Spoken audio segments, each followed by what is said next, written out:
Hi there, it's Mr. Pope from Winter Grammar School for Boys, and today we're going to be looking at moments, rotational forces, that kind of thing. Anything when we have problems involving some kind of rotational force in a particular plane. Now, there's loads of applications to this. We're going to be looking at much more detail later on about torque, angular velocity, that kind of stuff, moving in circles, loads and loads of different things. At the moment, I just wanted to keep it simple, and what we're talking about is levers, fulcrums, seesaws, whatever you want to call it. So, I don't know, maybe you've seen something like this at GCSE, but let's suppose here's my lever or pivot, whatever you want to call it, and let's say the distance from here to here is, let's say, 2 meters, and let's say the distance from here to here is 1.5 meters. Then suppose right at the very end of this thing, I've got a mass of 4 kilograms. So the question would be, in order for this to be in equilibrium, what must be the mass of this package over here, M? And the main point of a moment is the moment force is just going to be force times perpendicular distance, right? And this force must also be perpendicular as well. And that's gonna be a bit more relevant when we come to more interesting problems. At the moment, for simple seesaw, the way I'd resolve this problem is, if it's in equilibrium, that means if we're going to resolve clockwise moments, they must equal the total net effect of the anti-clockwise moments. The spin turning clockwise must equal the spin turning anti-clockwise, or the moments rather. So on the left hand side, I've got force. Well, I've got this mass acting downwards. Let's call it capital mg, and I've got this 4 kilograms acting downwards here, which is 4g. And notice that the pivot arm on which this thing's balancing, each of the forces are acting at 90 degrees to that pivot, which is what we want. If they're acting at a slightly different angle, we'd have to correct them, so we're only getting the perpendicular components of each of the forces. At the moment, because they're both acting downwards and the pivot or the lever rather is acting flat, then this is perpendicular, so we don't need to worry. So I've got force, which is mg, times by perpendicular distance from the pivot, or from there to there we know is 2, so that's times by 2, and this will equal the force going, oh, I've got this the wrong way around, that is going to be acting this on this side. Yes. Do you agree that the mass pulling downwards like that is going to create a seesaw effect like this? It's going to be spinning the seesaw anti-clockwise. So yeah, my bad. And then this 4K mass pulling down here is going to force that going up, so it's going to cause what's called a clockwise moment going round like that.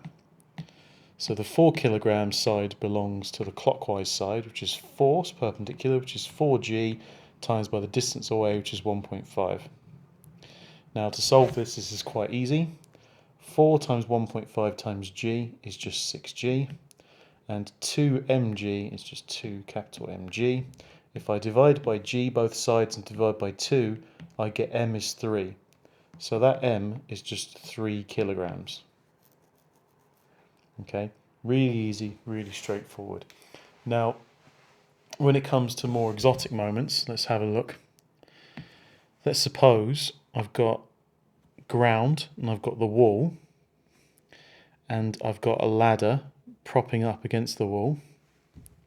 And let's suppose I've got the mass of the ladder acting, let's say the ladder, L, is 4 meters long, and the mass of the ladder is 5 kilograms. So I've got 5g acting downwards like this, and then careful, whenever you have an object exerting or pressing down on a surface, you're going to get a resultant, an equal and opposite reactionary force popping out at perpendicular to the plane of contact. So we've got a reactionary force down here, R, which is stopping the ladder sinking into the floor. But we also have a reactionary force popping out of the wall because the ladder's not sinking into the wall either. The wall is, it feels like from the ladder's perspective, the wall is pushing back so the ladder doesn't sink into it. Now, suppose one final thing, the angle this ladder makes is say 30 degrees. It doesn't particularly matter what the angle is. Now, here's the deal. Suppose I want to work out what S is. Okay, well, we can actually do this quite easily. And the way we're going to do that is we're going to take moments, but this time, instead of the pivot being so obviously laid out, we can actually choose wherever we want the pivot to be. Now, the reason why that works is because it must be in equilibrium at every single point. It shouldn't be equilibrium at one point and then equilibrium at another point and not equilibrium at another point and so on and so on. It has to be completely in equilibrium from every observable state. It can't be in a state of chaos one end of the plank and a state of equilibrium at the other. That's just not how life works. So how can we just... The problem is we've got R involved. Now if you want to eliminate R, let's take moments about R. Why is that? Because whenever we have to consider the moment of R, it will be the force R times by the perpendicular distance away from the pivot, which is 0. So we're just going to get an R times 0, so that will cancel out. So if you want to not cheat, but if you want to ignore a force temporarily, you can just take a moment about that force and you'll realise that the moment it contributes will be 0 because the perpendicular distance is 0. Now here's the problem. The lever is in this direction. So the 5G is only going to contribute a moment going like that, and the S is only going to contribute in a moment going like that. Okay, so we've got to play around with this a little bit more. Just by simple angles, you can tell that this angle is 30 degrees, and because the 5G is the hypotenuse of this triangle, then this force going into downwards, or clockwise rather, is going to be 5G cosine of 30 degrees. And you can probably tell that this angle here is 30 degrees. And similarly, we're going to want S cosine of 30 degrees over here. So let's do the same thing. So moments about R clockwise must equal moments about R anti-clockwise. Okay, where are all the clockwise moments? Well, that's going to be this 5G cos 30 stuff. So it's going to be 5G cosine 30 degrees times by the perpendicular distance away, which if it's a uniform ladder and it's in the middle, then it's going to be half of this 4, so it's 2 meters away. And S is the moment going anti-clockwise, because this arrow up here is going to cause a spin going that way round. That's anti-clockwise. Then it's going to be its force, which is S cosine of 30 degrees. And I put little things up there to denote an S. And then that's going to be times by the perpendicular distance, which is 4. Oh, that's not 30, is it? You silly boy. Because that's 30 degrees, because we've got an alternate angle going on here. So that's actually 60. So that's going to be cosine of 60 degrees is 4. Okay, minor change, it's fine. That's cosine of 60. Okay, and now we just have to solve for S. So cosine of 30 degrees is root 3 over 2. Times by 2 will just make that root 3. So on the left hand side, we've got 5 root 3g. sorry, on the left-hand side, we've got 5 root 3g, and on the right-hand side, cosine of 60 degrees is a half times 4 is 2, so we've got 2s. So actually, s is just going to be 5 root 3g over 2, and if you want that to one decimal place, that's just going to be 5 times the square root of 3 times 9.8, as we use in Excel mathematics, over 2. So to one decimal place, that is about 42.4 newtons. So I've got S is approximately 42.4 newtons. And then to work out R,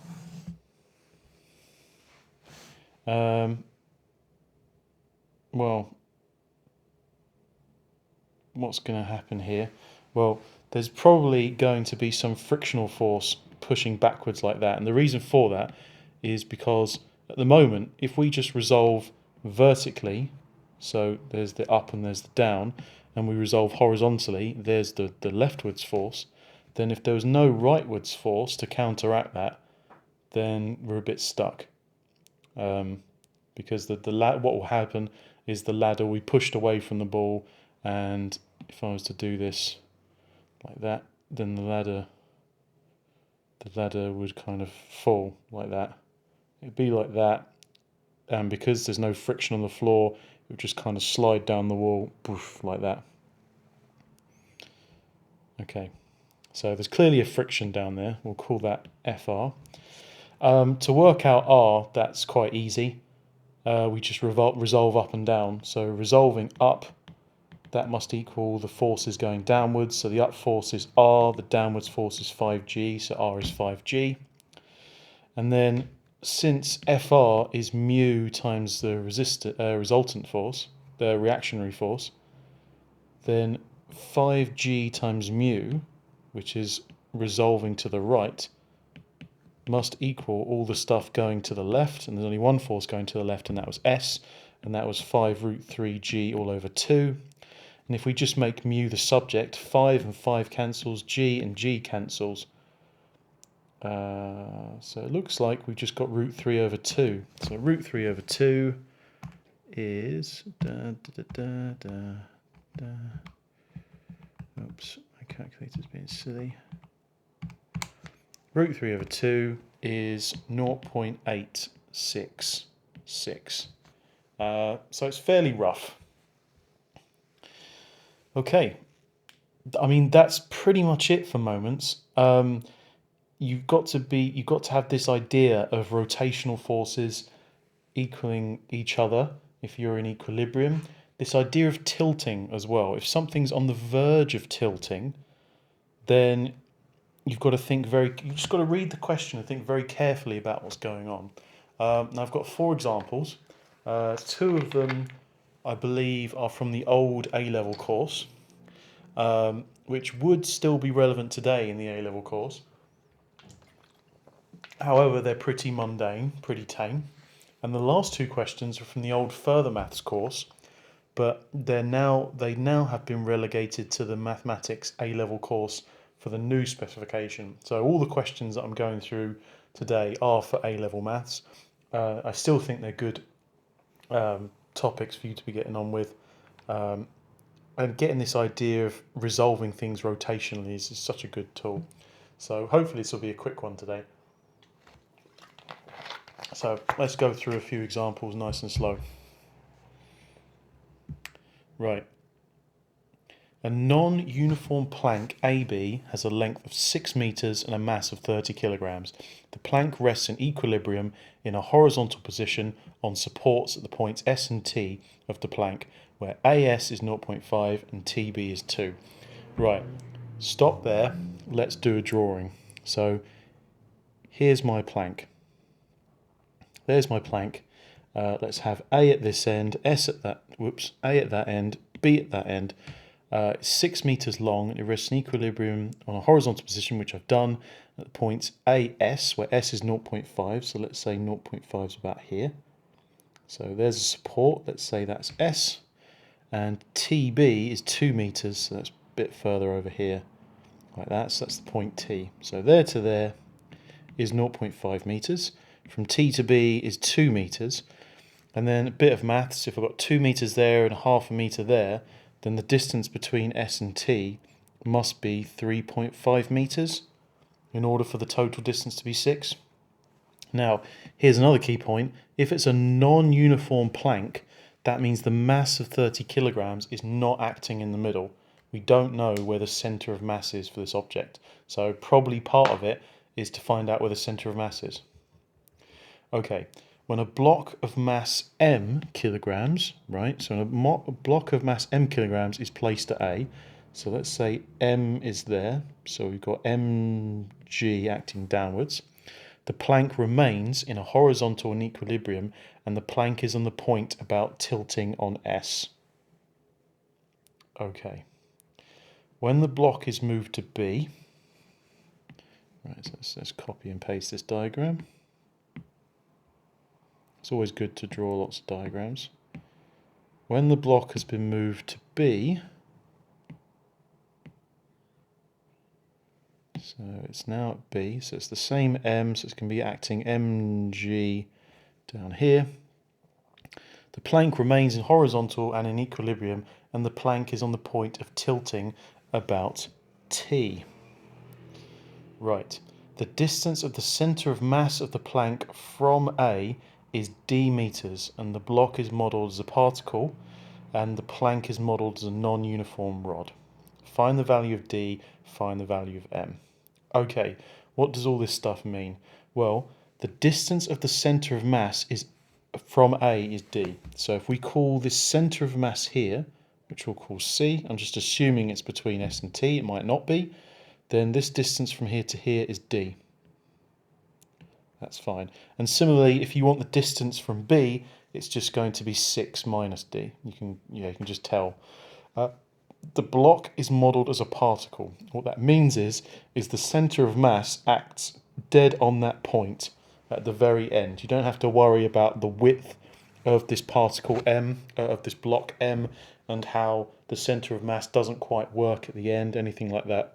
Just assume that the mg is working downwards right at the very end at A, and so on. It's a non-uniform rod, so the centre of mass isn't in the middle, as if that hasn't been made obvious. Okay, right. So, let's clarify a few things. Now, in orange, I'm going to... No, let's not do orange, let's do green. In green, let's do the forces. Okay, what are the forces going to be? Well, I've got mg acting downwards. I've also got the mass acting at C. At some point, did it call it C? No, did I just call it C? Yeah, I did. What a wally. Anyway, we've got the mass of the rod acting downwards here, and that is going to be 30g. Next up, at S, I'm going to have some reactionary force popping up R. Now, there is going to be no reactionary force here at T, right? Or technically there is. There's going to be some R2. They call this R1 and R2. Now, here's a key concept. If it's on the point of tilting about S, that means the plank is ever so slightly, it's not putting any pressure on that T at all, i.e. the tiniest bit of weight added to A, and this whole thing will spin anti-clockwise about S. So maybe I can grab this line. So hold on, if I grab it here. So the tiniest bit of weight put on it at A, then it will start to tilt like that about the pivot S. It will just tilt.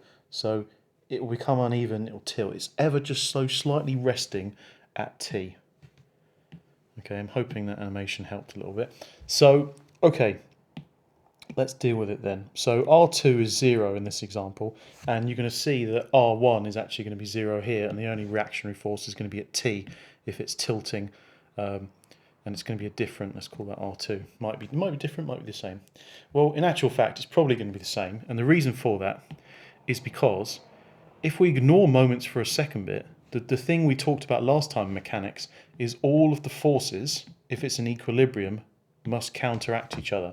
And in this case, all the forces acting downwards, which is going to be m plus 30, lots of g, that must equal the reactionary force acting upwards, R1. That has to be true. So we've actually got an expression for R, we've got an equation for R1 now. Okay, and if we look at this example over here, it's going to be the same deal, right? Because the force going down here is going to be 30g. This is mg acting downwards because it's still the same block acting downwards. There's going to be a reactionary force popping up. These two downwards forces must equal the upwards force. So in actual fact, not only R1 equals to it, but also R2 in this case. In both of these cases, sorry. Okay, the next thing to consider, right, is we've actually got enough information, I think, to work out the value of D. Because if we choose our moments really, really carefully, we can actually get D straight away. So how do I know this? Well, let's suppose I take moments about S. Now notice what that means about R1. It means I don't need to, the moment that R1 contributes at that point at S is going to be 0 because it's R1 times by the distance, perpendicular distance, which is 0. So if I take moments about S, okay, so if I take moments about S where the clockwise stuff equals the anti-clockwise stuff because we're in equilibrium, it's on the point of tipping, it's not quite doing it, then all the clockwise stuff is the mass of the plank, right? Because this force going downwards is going to create a clockwise moment about here. And that is a distance of what? Well, let's think about that. If from here to here is D, and from here to here is 0.5, then isn't this bit D minus 0.5?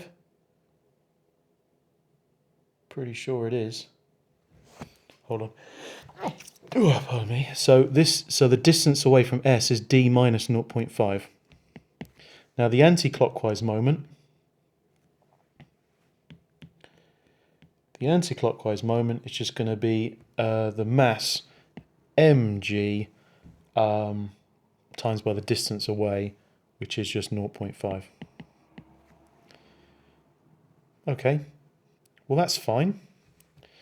Let's tidy this up a little bit. So we've got 30g times d. Well, in actual fact, look what happens. We've got g as a factor here and g as a factor there. We don't even need to know what g is. That's really nice. So we've actually got 30d minus half of 30, which is 15, equals half of m. So 0.5m. And if I times by 2 both sides, we're going to get 60d minus 30 equals m. That is equation 1, and we've got a setup of simultaneous equations with d and m. That is a terrible colour. Let's use green instead. And d and m. So this should give us a little bit of hope, because essentially we've used one bit of information, i.e. the tilting about S, and from that we have gleaned one equation to form a set of simultaneous equations to solve for D and M. So in actual fact, although this is slightly misleading in terms of it wants you to solve D first and then M and then so on, I don't know, maybe there is another way. I haven't particularly thought about it. I'm just doing this off the top of my head. But I know for a fact if I carry on this method, at least I'll get both of them at the same time. It's absolutely fine. So let's crack on. We're going to do a very similar thing. So I don't even need to know what R2 is, because now if I take moments about t, so let's deal with that. So moments about t, all the clockwise stuff must equal all the anti-clockwise stuff. So the clockwise moments about t is just going to be mg acting downwards, that's mg, times by the distance away, well that's 2 meters. this must equal the anti-clockwise moment, which is 30g. The distance is going to be a bit tricky. Well, let's think about it. From the 30g all the way to the end, that's 6 minus d. But I'm going to have to minus 2 there for that, so this distance from here to here is just 4 minus d. So if I make that a 4 minus d, that should all work out in the end. Is that right? Yes, seems legit. Okay, let's just deal with this. I can divide by g both sides. I've got 2m over here, and I've got 30 times 4, which is 120, minus 30d. I can divide by 2 to get m equals 60 minus 15d. And there is my equation number 2. Really, really easy. So now, luckily, I've got the two m's. M's equal to something of d, m's equal to something of d. So I can just solve simultaneously to get 60d minus 30 equals the 60 minus 15d. I can divide by 15 actually to make this 4d minus 2 equals to 4 minus d. If I add d both sides, it's 5d. If I add 2, that's 6. So it looks like d is 6/5, which is 1.2 meters. In the context of the question, d was the distance away. And indeed, 1.2 meters is a bit further beyond the 0.5. So yeah, I was right. It's about here somewhere. And then finally, to work out m, that's also quite easy. M is, well, I can just substitute it into either one of them. So m is just going to be 60 minus 15 lots of 6 over 5. The 15 and the 5 cancel to a 3. So that's 60 minus 18. So I believe that's 42. So m appears to be 42 kilograms. So there you go. M is 42 kilograms and D is 1.2 meters. Okay. Next question. If you want to pause the video and have a go for yourself, that's absolutely fine. Just a word of warning, this is going to be another one where I think there's going to be a little bit of a potential tipping going on, and you've got to think very carefully what the tensions would be and so on. So, a beam AB has a length 5 meters and a mass of 25 kilograms. The beam is suspended in equilibrium in a horizontal position by 2 vertical ropes.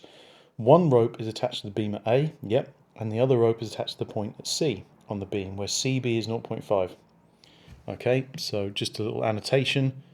That means the distance from here to here must be 4.5 meters.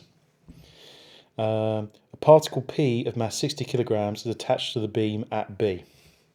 Okay, so if I draw a little force going down there like that, that's 60G. And the beam remains in equilibrium in a horizontal position. The beam is modelled as a uniform rod and the ropes are modelled as light strings. Okay, it's a uniform rod, so that means dead in the middle. So dead in the middle of 5 means if it's 0.5 there, then I have to go another 2 meters away from C to get the midpoint. And this will contribute a 25G going downwards. And the rest of this distance from here to here is 2.5 meters. Okay. What else have we got? Well, we've got the tension in this string, which is T1, and the tension in this string, which we'll call T2. Okay.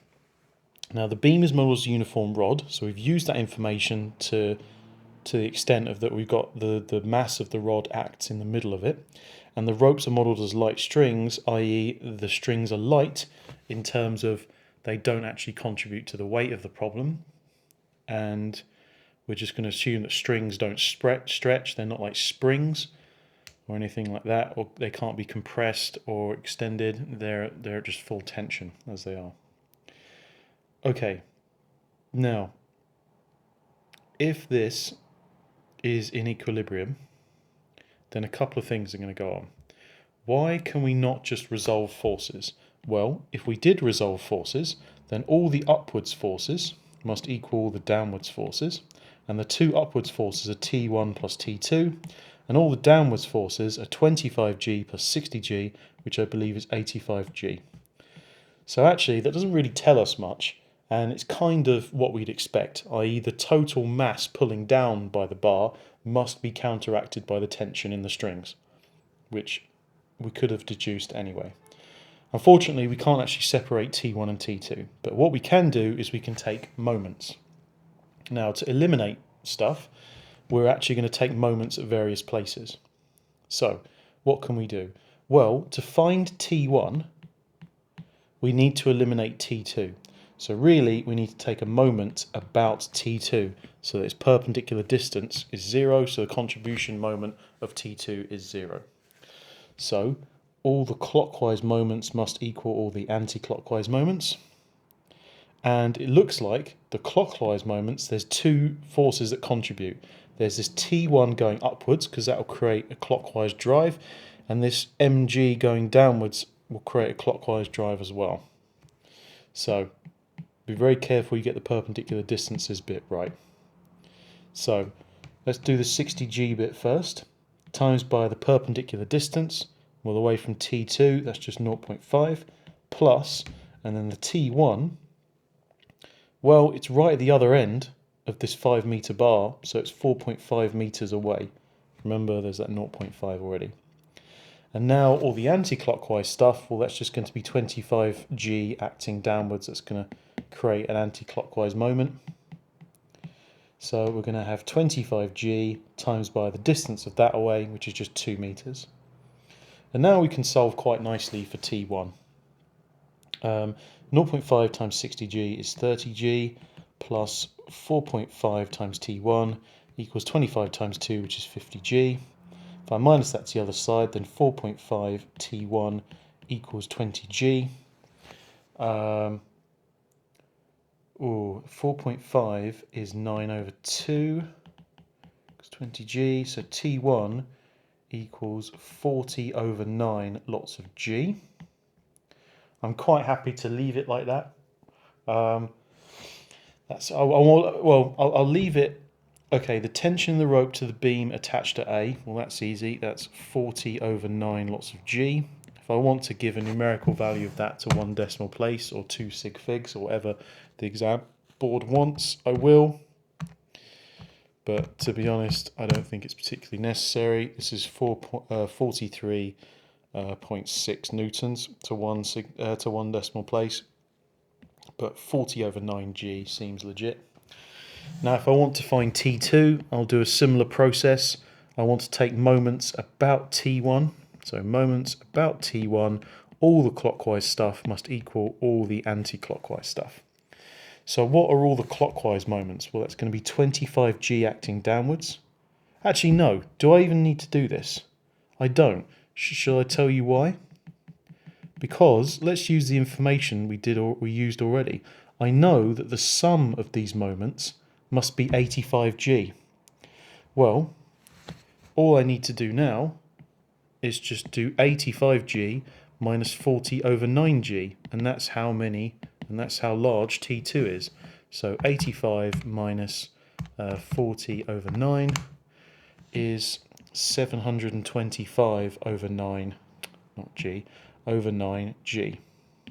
If I times that answer by 9.8, that'll be approximately 789.4 newtons to 1 decimal place. Does that make sense? Well, yeah, because both of the weights are quite near the vicinity of T2, so you'd be expecting T2 to be taking the brunt of this. It's clearly uneven tension, but we'll leave it there.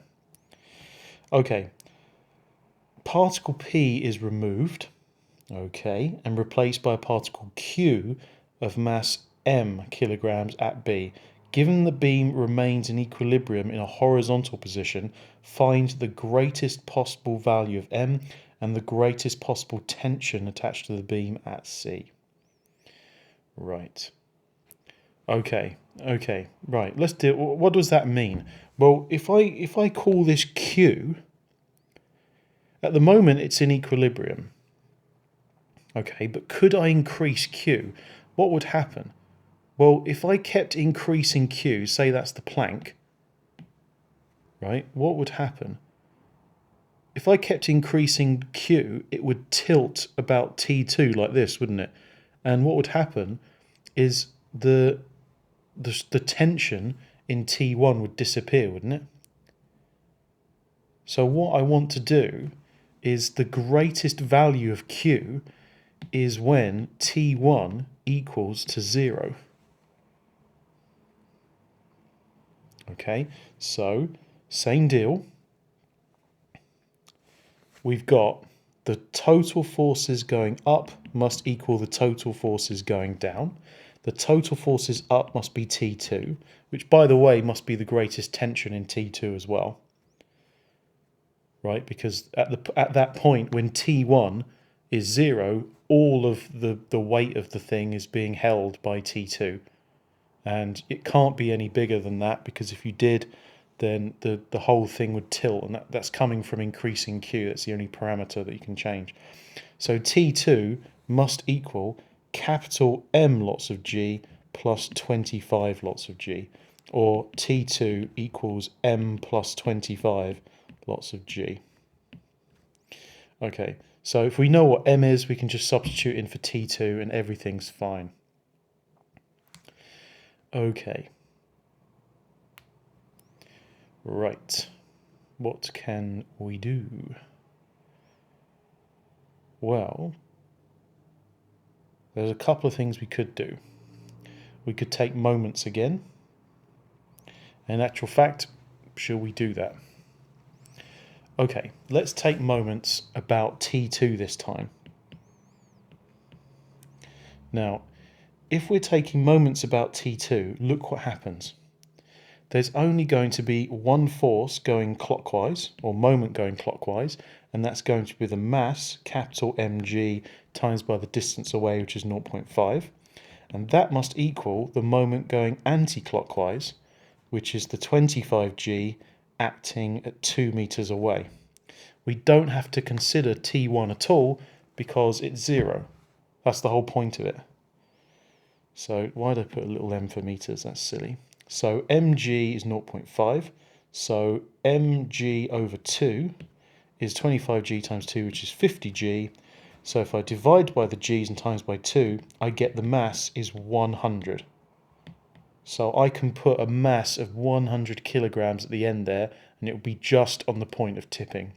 That should make sense, because in the previous bit, we put a mass of 60 kilograms and it wasn't tipping. So we should be able to add something that's more than 60 kilograms in order for it to start to tip. And if it's 100 in this case, then at least that's believable. If I worked out an answer of, say, 45 kilograms, I'd be thinking, whoa, hold on a minute, I could put 60 on there a second ago, why is this messing up? Anyway, the rest is easy now, because the tension is now going to be 100, which is M plus 25, so that's 125 G. So that's my answer fairly quickly. And 125 G is 1,225 newtons exactly. So the largest possible value of M is 100 kilograms, and the greatest possible tension in the rope to the beam at C is 1,225 newtons. Okay, yeah, fairly simple, straightforward, I'm hoping. Hi, sorry about that. I had to pause the video because there was a package come for me.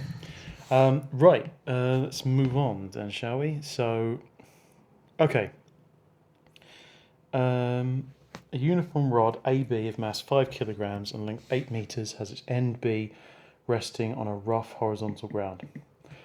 Okay, rough means we're going to be dealing with friction, and that's mu times the reactionary force at the point of contact. So if this reactionary force is popping out, so that's R, then there's going to be some friction either acting this way or that way. We're going to decide in a second. The rod is held in limiting equilibrium at an angle alpha to the horizontal, where tan alpha is 3/4. Okay, so that means if I have a right angled triangle where this angle is alpha, tan of alpha is opposite over adjacent, so that must be 5. So then sine of alpha is opposite 3 over hypotenuse 5, and cosine alpha is adjacent 4 over hypotenuse 5. It's held by a rope attached to the rod at C, and the distance AC is 1. That's in the diagram, so that's fine. The rope is in the same vertical plane as the rod. Okay, so all that means is if I was to look at this problem straight on, so here's my plank resting on the ground, and there's the horizon. then you've got this you've got this force T acting straight up like that. It's not kind of acting at a weird angle like that where we couldn't see it. It's just, yeah, it's just 90 degrees. Not from the board, but yeah, hopefully you understand what I mean. The rope, the angle between the rope and the rod is beta, and the tension in the rope is T newtons. Okay, so let's tidy some stuff up first. So if I draw this down, so that's 90, then there's going to be a force acting this way, which is T sine of beta, and there's going to be a force acting down the rod, which is T cosine beta. Okay, the coefficient of friction between the rod and the ground is 2/3. Okay, so I can get rid of that mu and write 2/3 R. The vertical component of the force exerted on the rod at B by the ground is R newtons. Well, I've done that already. Find the value of R. Okay, right, now I need to make my mind up what the frictional component of the force is going to be. So, how about I say vertical component forces are like that, and horizontal I'll label orange. Then, there's a mass of this thing, isn't it? And it's a uniform rod. So that means there's going to be a mass here pointing downwards. That's going to be 5G. And if I set this up ready, then there's going to be a force going down the rod. And there's going to be a force going into the floor like that. Well, that's 90. This angle here is alpha. So I've actually got 5G cosine alpha. So 5G times 4/5 is going to be a 4G acting that way. And then down, I'm going to have 5G times 3/5, so I'm going to have a 3G going downwards. Okay, that's fine. Right. Okay, so back to my original point. This T newtons is going to have a vertical component like that. The reaction force R is going to have a vertical component like that. And the downward force is going to have a vertical component like that. I've no idea what this angle here is. No idea. Because I don't know what beta is, so it's not particularly useful, but at least I know those three forces are going to cancel out at some stage. However, if I consider the horizontal components of each of the forces, then at the moment I've only got this horizontal component of T to consider. Everything else is acting vertically, so that must mean the friction must be acting this way. So at least that's sorted that one out. So the friction, which is that way, is going to be 2/3 of R. And if I create a right angle triangle here, that means the friction is acting down. So if I'm considering moments, that's going to be 2/3 of R times by sine. Do I want to do this? Yeah. That's 2/3 of R sine of alpha, so it's 2/3 times 3/5. Threes will cancel, so that'll be 2/5 of R. And then there will be the friction going up, which will be 2/3 times by 4/5, which I believe is 8/15 of R. Okay, get rid of this. This is silly. Okay. Right. I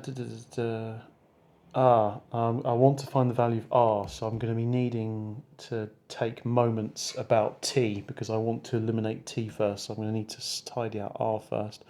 So R is going like that. This is the angle alpha. Then this is going to be R cosine alpha, which is 4/5 of R, and then going up parallel to the thingy. That's going to be sine, so that's going to be 3/5 of R. Okay, right. I think we're nearly there. Okay, so to find R, if I take the moments about C, which is where T is, all the clockwise stuff must equal all the anti-clockwise stuff.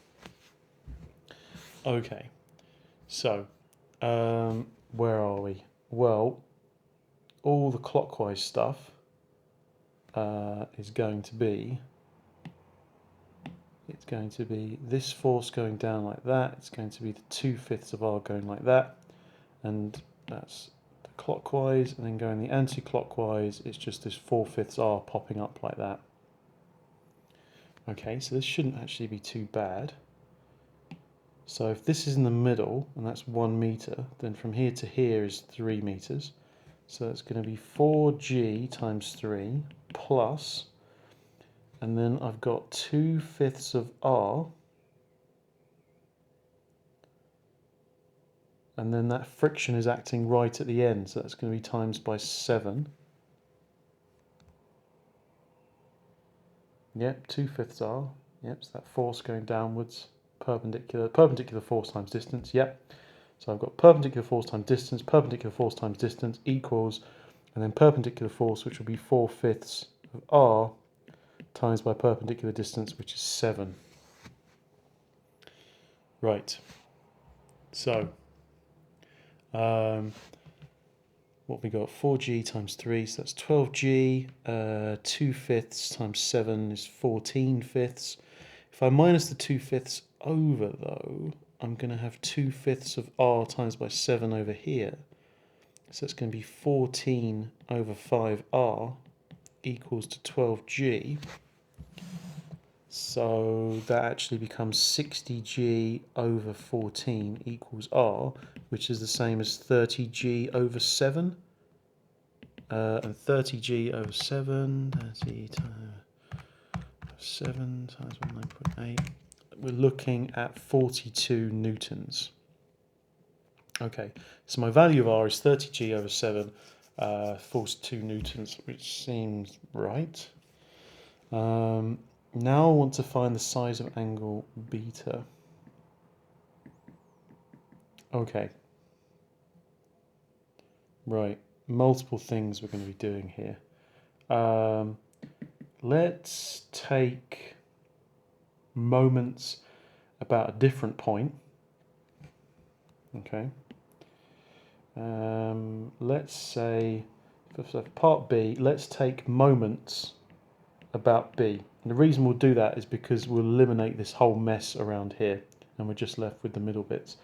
Okay, so we've got all the clockwise stuff equaling all the anti-clockwise stuff. So the clockwise stuff is just going to be the pull from T, which is T sine beta, times by the distance away, which is 7, so that's 7T sine beta, and this will equal the tug down, which is 4G, times by that distance away, which is 4. So I've actually got 16G over there divided by 7 equals to T sine of beta. Okay, that's one simultaneous equation. Now, there's not a lot I can do here, but I think what I'm going to do now is I'm going to be sneaky, and I'm going to resolve every force going down the board, or rod, must equal all the forces going up the rod. So I don't have to worry about distances now because this isn't moments. So I'm going to have T cosine beta, which is fine, plus the 3G going downwards. Right, so okay, let's think about this. So I've got, let's get rid of some of this stuff. All the stuff going downwards is T cosine beta and 3G like that. And all the stuff going upwards is 8/15 R and 3/5 of R going up like that. So T cosine beta plus 3G going downwards equals the 8/15 plus the 3/5 of R, and I've just factorised it out like so. R is 30G over 7. So the right hand side is going to be 8/15 plus 3/5, which is that, and I'll times it by 30 over 7. So this is going to be 34 34 over 7 lots of g, so 3g over here, plus t cosine beta. And 34 over 7 minus 3 gives 13 over 7g equals t cosine beta. And now, if I just want to find the angle beta, this is really easy, because now all I have to do is this equation divided by this one, because what will happen is I'll have t sine beta over t cosine beta, and this will equal the sine beta one, which is 16g over 7, all over the 13g over 7. The g's cancel, the 7's cancel, t's cancel, sine over cosine is tan of beta, and 16 over 13 like so. And then this is a GC problem because beta is just the inverse tan of 16 over 13. It wants it in degrees. No, but we're in mechanics, so we normally do in degrees, so I'll calculate in degrees. Yep, cool. So shift inverse tan of the fraction of 16 over 13, and I get the value of 50.9 degrees to 1 decimal place, which I believe is correct. Cool. Yeah, tricky question. To be honest, this would have been a lot harder if I didn't have highlighters to shade with. What I would say though is in the actual exam, I would have just drawn lots of diagrams. Clear, careful workings will save the day here. You don't necessarily have to show every step, but as long as you understand what's going on. Okay, how are we doing for time? Yeah, I had to pause the video. I should be doing all right. Okay, so another non-uniform. If you hold on, I'll pause the video, give it a go yourself. I don't think I did it on the last one, but it was quite tricky. I mean, you're welcome to have. If you get the last one, you're welcome to have a go at this one. Anyway, a non-uniform rod AB of mass 5 kilograms rests of length of 4 meters rests with one end A on a rough horizontal ground. Okay. Now, experience from the last question tells me if P is acting roughly in that direction, that must mean the friction must be acting this way, because the whole thing is on the point of active slipping that way. So, and because friction always opposes the motion, I'm guessing friction is acting that way. I know this friction because the rough horizontal ground, keyword rough. The center of mass of the rod is d meters from A. Okay, so let's say that mass there is 5 kilograms and it's 5g acting downwards. The rod is held in a limiting equilibrium at angle theta to horizontal force P, which acts in a direction perpendicular to the rod at B. The line of action of P lies in the same plane, so that just means it's not a funny angle if you used to look up the rod. Find in terms of dg and theta the magnitude of the vertical component of the force exerted by the rod on the ground. The magnitude of the force exerted on the rod by the ground. Okay, couple of things here. There is a reaction force here popping out. There is a mu times reaction force popping out over here. If I was to extend this up, so this is the vertical component of P and this is the horizontal component of P, where that's 90. I believe that angle there is theta, because if I was to draw that out, that's theta, but I'll turn, that's 90 minus theta. Yep, cool. Then you're going to have P cosine theta is the vertical component going up, and this is P sine of theta going that way. Okay. Right. A couple of other things. Then we've got this acting into the plane, down the plane. This is theta as well. So this is going to be 5g cosine theta. This is going to be 5g sine of theta going down. Maybe I should have put the 5g over here. So 5g sine to go. Okay. Find in terms of dg and theta the magnitude of the vertical component of the force exerted on the rod by the ground. So essentially he wants us to find r. We might have labelled it something else. Okay. Well, we could just resolve vertically, but we're going to run into a problem, because if I resolve vertically, all the upward forces equal all the downward forces, then the only upward force here is r plus the p cosine theta, and that equals the downwards force, which is 5g. So r is going to equal 5g minus p cosine theta. Okay, that's one useful bit of information. Let's find another. Let's resolve all the stuff going to the left and all the forces going to the right. They must equal each other. All the forces going to the left is going to be p sine theta, and all the forces going to the right is just going to be mu times r.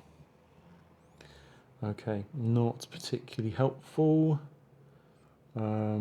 Really, we need to know what... Well, it's this p that we need to know. Okay. Well, let's try the other tricks that we know how to do.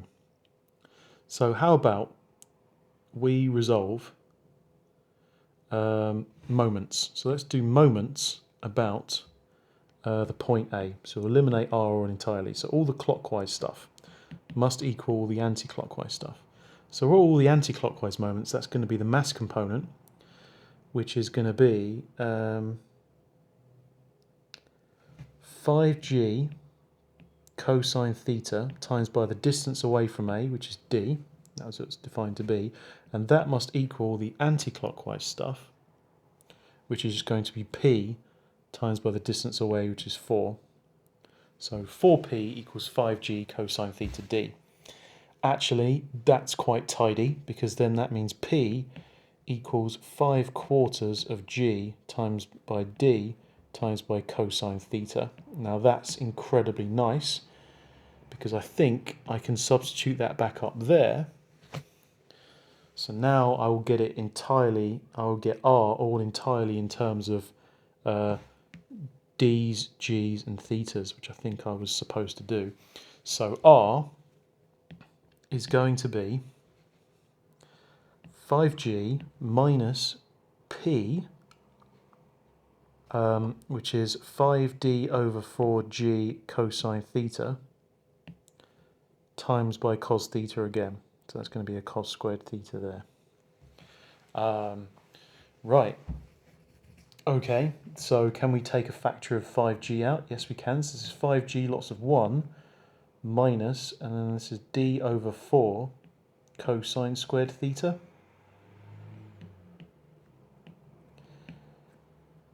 That's a 4. Okay, so is it in terms of d, g and theta? Yes, it is. So I will bank that as my final answer. Okay, the magnitude of the friction force acting on the rod at A. Okay, the magnitude of the friction force. Well, that's just going to be, well, I've done this before, p sine theta. So all I need to do is times this by sine theta. So the magnitude of the frictional force is just going to be p, which is 5d over 4g cosine theta times by sine theta. So that's sine theta like so. So now I've actually got it in terms of dg and theta there. Cool. So now I've done part A entirely. So that's part A. Given that tan of theta is 5/12 and the coefficient of friction between the rod and the ground is a half, find the value of D. Okay, so what does that mean? Well, if tan of theta is 5/12, then imagine a theta value there such that the opposite is 5 and the adjacent is 12, and that's a right angled triangle, then this is 13ths. So we automatically know that sine of theta is 5/13 and cosine of theta is 12/13. Now how does that change the r values? Well, the r value would be 5g lots of 1 minus d over 4 times by cos theta squared, so that's 12 over 13 squared. Okay, interesting. And the frictional force is going to be 5d over 4 lots of g times cos theta, which is 12 over 13, times by sine theta, which is 5 over 13. Okay, is there anything that we can tidy up here? Right, well, 12 over 13, and if I was to take that answer squared, and I was to divide it by 4, then R is 5G, lots of 1 minus D over 4. Oh, I've done it again. Lots of minus D times by 36 over 169. Not nice, but if that's what it is, that's what it is. And the frictional component of the force is going to be 5G times by, and then I've got 12 over 13 times by 5 over 13, and then that's all divided by 4, so that's going to be D times by 15 all over 169. Okay, right, what else can I do? I want to work out what D is. Now I've taken moments about A.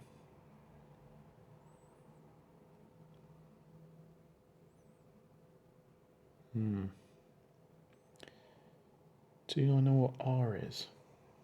Could I work out what R is? Well,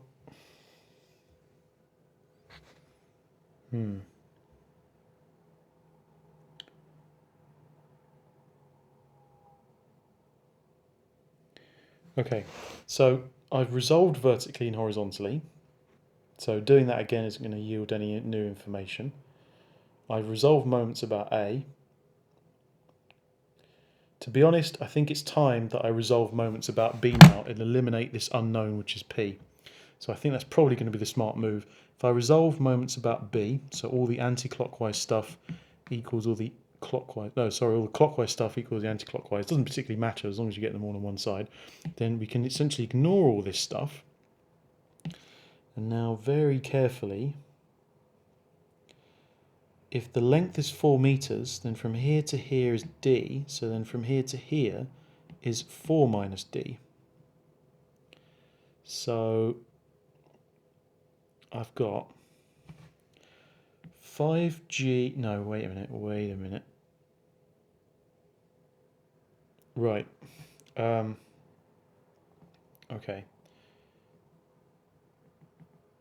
I'm going to have theta there. So it's going to be R cosine theta popping out clockwise. I'm going to have that like that. So that's going to be anti-clockwise, and that's going to be mu R, which I already know what it is, but that's going to be sine of theta. Okay, so hold on. I'm going to have 5G cosine theta times by, and that's going to be acting downwards like that, so that should go on the other side really. That should go over here. So I've got 5G cosine theta times by that distance away, which was 4 minus D. And then I've also got mu R sine of theta times by that distance away, which is the whole length of the rod, which is 4 meters. And that will equal the reactionary force popping out, which is R cosine theta times by that distance away, which is 4. Right, now I know what R is, check. I know what all of this stuff is now actually. So R, oh boy, this is going to be nasty. So R was, what is it? It's 5G times by 1 minus D times 36 over 169. And if, is that what R is? Yes, and then cosine theta was 12 over 13, and then that was all times by 4. This must equal 5G times by cosine theta, which was 12 over 13 times by 4 minus D. And this is going to be plus mu R, which is the frictional stuff, which I know what that is now, which is 5G times by 15 D over 169. That's times by sine theta, which is 5/13. And then I've got the 4 on the end. So actually, this is all in terms of D and G, which is really nice. There's some cancellations I think that can happen. For example, I can divide by 5g everywhere. I can times by 13 everywhere, so that can go, and that can go. I can divide by 4 everywhere, so that goes, that drops down to a 3, and that goes.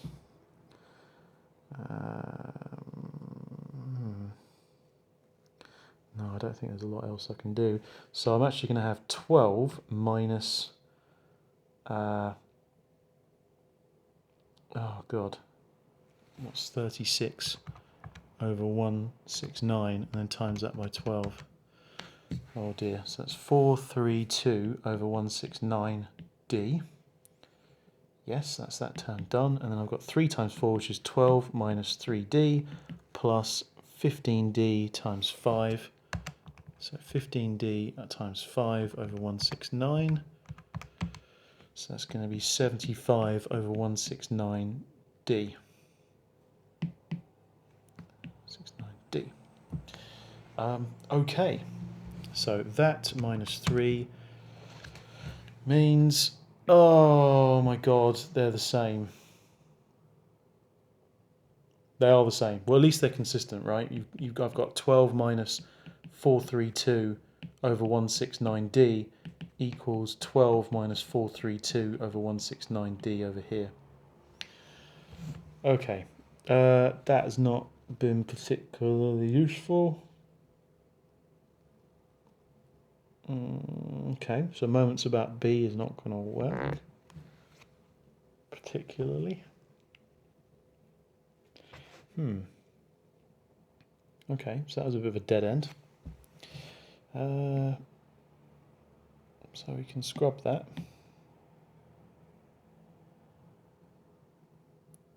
Well, to be honest, that's good. If it equaled something different, then I'd be worried, I guess. But at least it's consistent with itself. So I'm on the right track. Okay.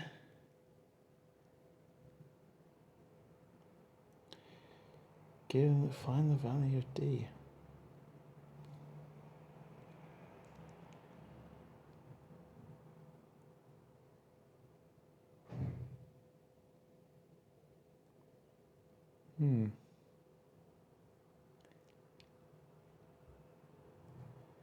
Well,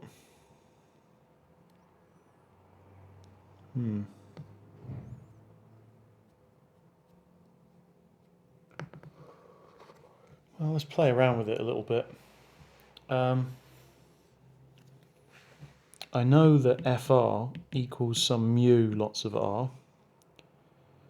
So if I do FR divided by R, that would just equal mu. So FR is 5G over 15D over 169. And this will be a 5G. And then I've got technically 169 minus 36D all over 169. The 5Gs would cancel, could times by 169 top and bottom. And so I've got mu equals 15D over 169 minus 36D. I don't think that will simplify down anymore because 15's got a factor of 3 and 5, 36 is 3, 3's and 2's, and 169 is just 13 squared. Okay, so it's not particularly useful.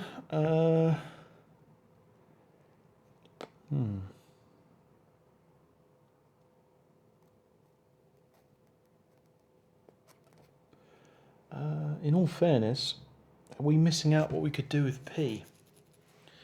I mean, P,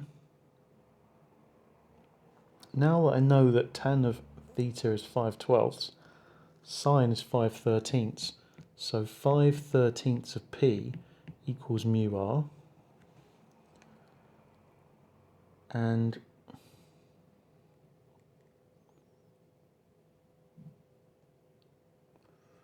R is 5G minus P lots of cosine theta, which is 12 over 13. No, that's not going to be particularly useful. I want to find the value of D. When I took moments about B, they just all cancelled out. I mean, which is good, but it's not particularly helpful.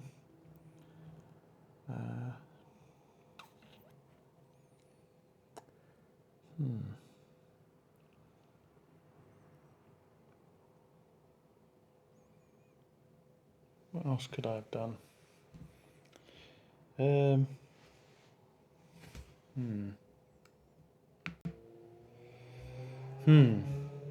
Well, was I on the right lines with this mu stuff?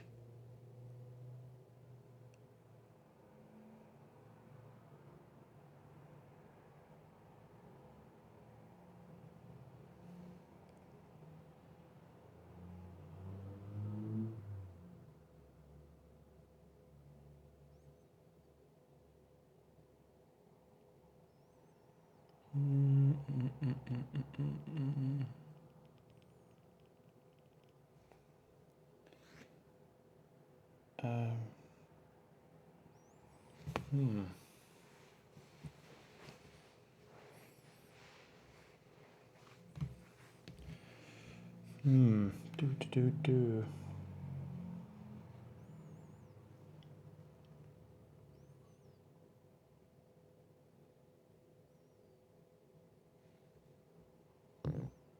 Oh, I know what the coefficient of friction is, you wally.